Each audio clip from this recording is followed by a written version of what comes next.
Welcome back. Right, coming up at around 11:30, so in just under 7 minutes time, we're going to be taking you live to Arsenal training as they return to Premier League action against Bournemouth this weekend. They beat Sporting on Tuesday in the Champions League, and Mikel Arteta would have been very interested in last night's all-Spanish clash. Atletico Madrid shocked Barcelona in the first leg of their Champions League quarter-final. So as it stands, we are on course for a semi-final between Diego Simeone's side and Arsenal. Well, Barcelona went down to 10. Giuliano Simeone was brought down by Pau Cubarsí just before half-time for denying a goal-scoring opportunity. Alvarez took the resulting free kick. And how about that? Spectacular. Former Crystal Palace striker Alexander Sørloth made it 2-0 after that beautiful free kick from the former Manchester City man, who is in fine form, isn't he, for Simeone's side? And they take the advantage back to the Wanda Metropolitano on Tuesday night. Incredibly, it is Simeone's first ever win at the Camp Nou on the 19th attempt. That is a stat that you wouldn't believe, isn't it? The amount of time that he's been in Spain. But what does this do for Arsenal fans? Are they going to be thinking, come on, this is our chance? Oh, absolutely. I mean, they've still got work to do against Sporting, but I expect them to get through that. And if you ask them who they'd rather play, it would be Atletico than Barca. That's not dead, by the way. Barca can rip teams apart, on their day, but it's going to be very difficult for them. I thought it was the correct decision. The red card changed the face of the game. Alvarez's free kick was magnificent. How is this boy still at Atletico Madrid? I know they're a giant club in Spain, but surely there must be the giants of the Premier League looking to bring this boy back to the Premier League. He's an outstanding footballer, can play in all different positions. He's obviously a real threat, but they have very little threats. At this stage of the competition, you think Barcelona have a lot more attacking threats going forward. That's why I don't think this tie is over, but it certainly is a boost. If Atletico are in the next round, then if you're Mikel, if you can beat Sporting, we got them. Yeah. Couldn't imagine that at the beginning of the season. You said you're in a semi-final against Atletico Madrid. They would have taken that. Yeah. So look, where do you sit in terms of Arsenal being the favourites for the Champions League? No. We saw the favourites last night. Well, how would they compare against Bayern Munich or PSG in a final, potentially?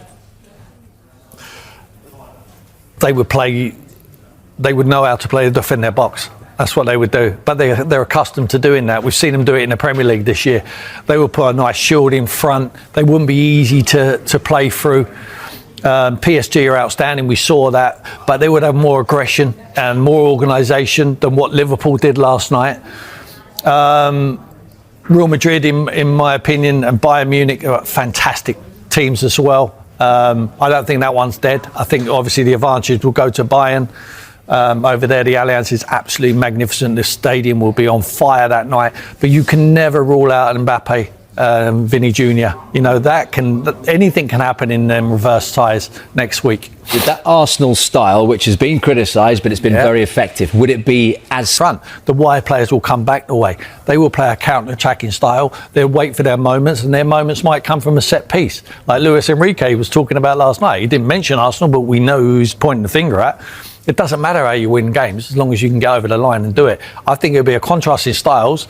Styles make fights. And this one wouldn't be pretty to watch, but it'll be one team with possession and one team who's just waiting for their opportunities, and that opportunity might come from a corner or a free kick situation, like Arsenal are the masters at the moment. So you think the Champions League final would be contested between who, Tim? You said last night you think PSG are going all the way, do you? PSG. Against? Arsenal. Which would be tasty, bearing in mind what we just heard from Luis Enrique. There's a bit of beef growing there, isn't there? Absolutely. I think they will repay that about 100 times. And I think if you're Mikel, you'll use that as fuel. You won't come out and play toe-to-toe against them, because even Arsenal, who have got a healthy lead in the Premier League now, will know there's a technical mismatch, between their players as a whole. If you ask them players, they are fantastic footballers at PSG.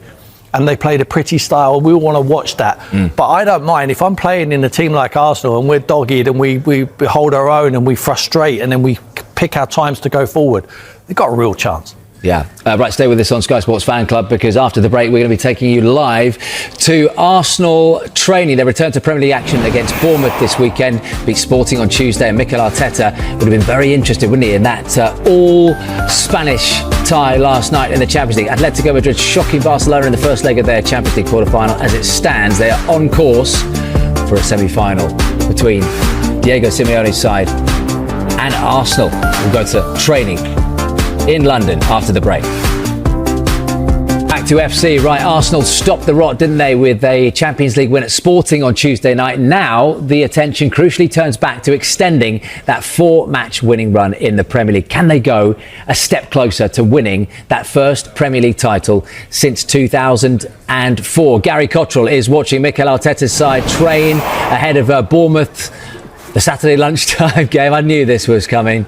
There we go. But you're supposed to do it while you dribble a ball at the same time, Gary. Yeah, coordination, composure, teamwork, concentration. There you go. Yeah, no ball at our feet, but that's, of course, an example of the kind of out-of-the-box thinking that Mikel Arteta comes up with at these training sessions.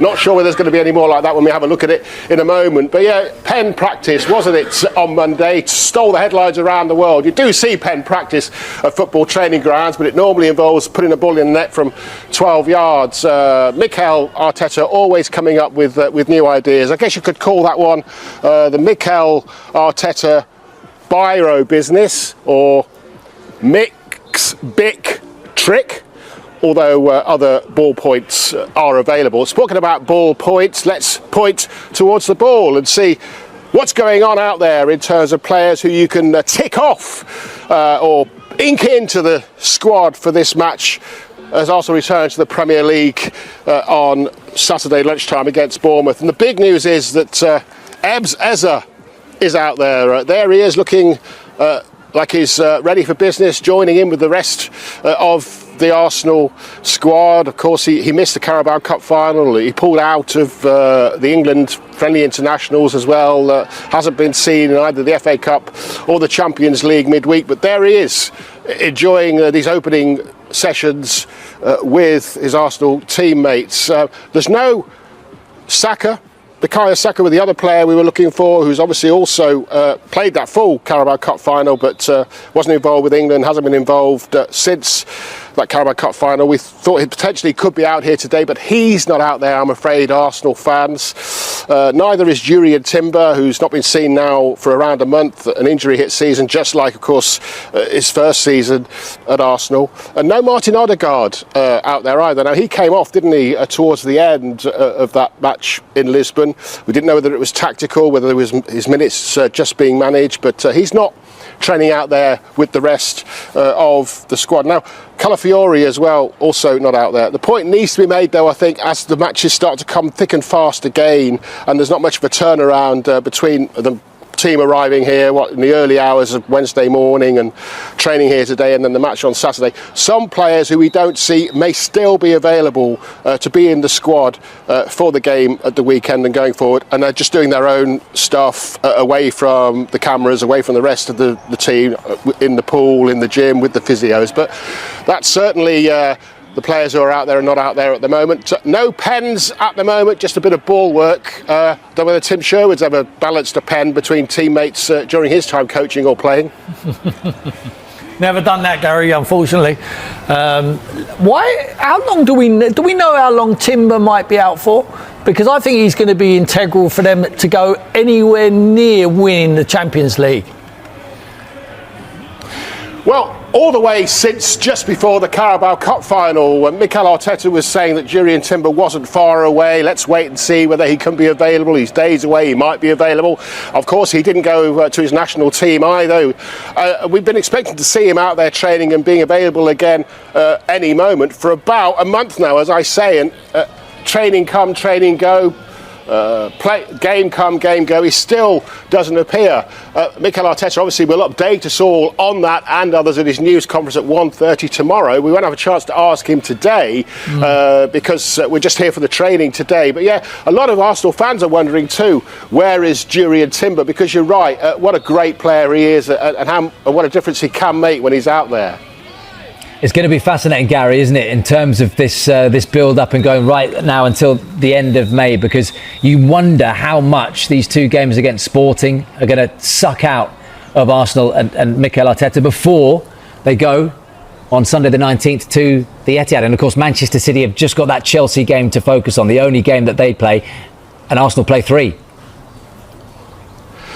Yeah, of course, they're going to have one very big eye on Manchester City the following weekend. And, of course, it doesn't take a pen and a paper, back to the pen scenario there, to work out that if they can beat Bournemouth this lunchtime, they'll go 12 points ahead of Manchester City, with City playing Chelsea on Sunday afternoon. That mental boost that would give Arsenal to be 12 points ahead at this stage of the season. Of course, we know all about the fact that City would at that point have 2 games in hand and they've still got to go to the Etihad, etc. But it would still really be a big statement to win against Bournemouth and just have that gap. But yes, of course, they've got to concentrate on the game against Sporting on Wednesday. They've done the hard bit. They went over there. They got a result. They'll be fancying themselves to do the rest of the job in the midweek. And of course, I'm sure Mikel Arteta would have been watching with interest the game last night. Who would he prefer in the semi-final if they reach the semi-final? Barcelona or Atleti? Of course, he's got all those emotional ties with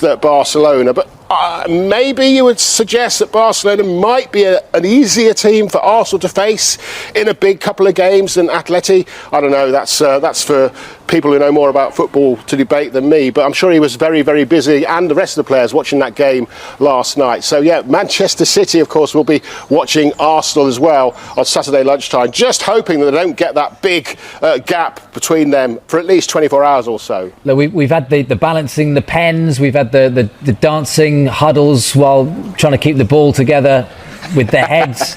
Is there a bit of music blasting in the background there, Gary? I wonder how much thought goes into these opening training sessions of what we see. What they're watching there on that screen, what they're looking at here.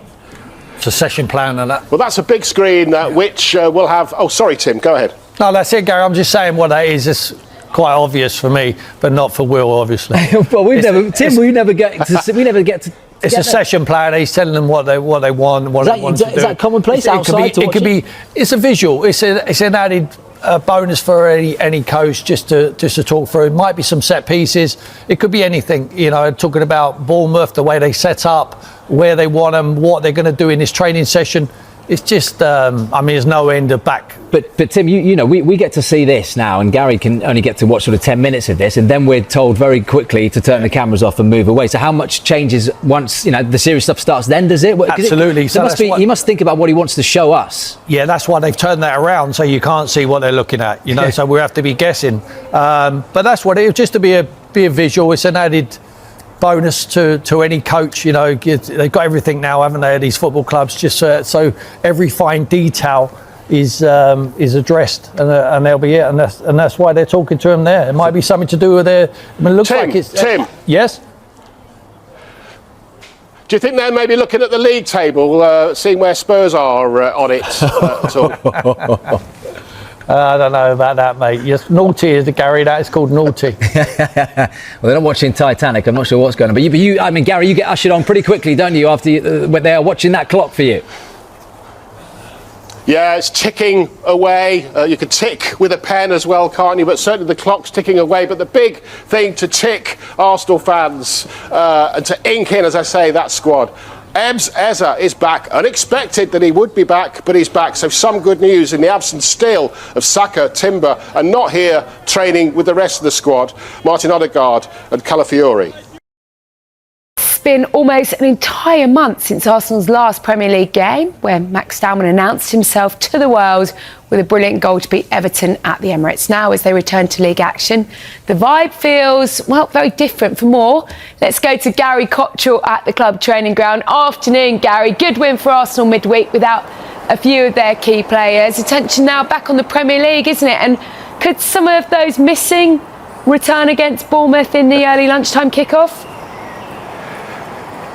Actually, Gail, you mentioned vibe there, and you'll know because you've come down here for training at Arsenal that there's always a pretty good vibe around the place, particularly in recent times. And the sun being out and the fact they got that Champions League win away from home a few days ago has added to that vibe, and adding to that good vibe even more, I have to say, was the smiling face of Ebs Eza joining training with the rest of his teammates.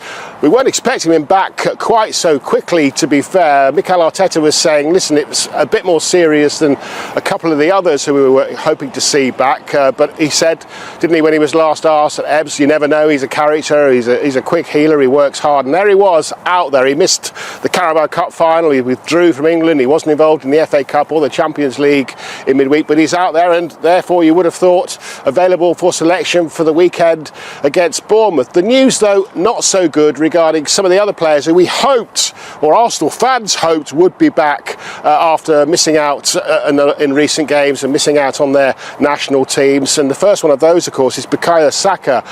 Time and again we've been hoping that he would be back after playing the full Carabao Cup final and withdrawing from England, but no, he's still not out training. So we'll get an update from Mikel Arteta tomorrow at around 1:30 what the situation is with him. So a bit of disappointment there. And also Jurriën Timber, it's a month now since we last saw him in action. Of course, an injury hit. Likes to keep us on our toes, doesn't he, Mikel Arteta? So they may well have come out after the cameras were off. Let's just chat Champions League, because they'll certainly fancy their chances, won't they? With that 1-0 lead against Sporting that have the second home leg at home, and they probably would have had a little eye on last night too. Yes, no pens balancing. Concentrating and teamwork and coordination, anything like that today, Gail. But we did see the big screen out there turned away from our cameras, and the whole team standing around and watching something on that big screen, with the coaches pointing out various bits. It's probably looking at tactics for the weekend. It might be seeing what Bournemouth have been up to. It might have even been looking at the league table and just having a bit of a laugh about where the big rivals Tottenham are. No, not seriously. And maybe even having a look at the match last night. If they weren't looking at it on the big screen, then all of them, I'm sure, including Mikel Arteta, will have been watching it on their TVs at home, because they want to know who potentially they're going to be playing in the semi-final. Of course, job half done against Sporting Lisbon. You would back them to get through on Wednesday night. And who would they prefer? Barcelona, with all the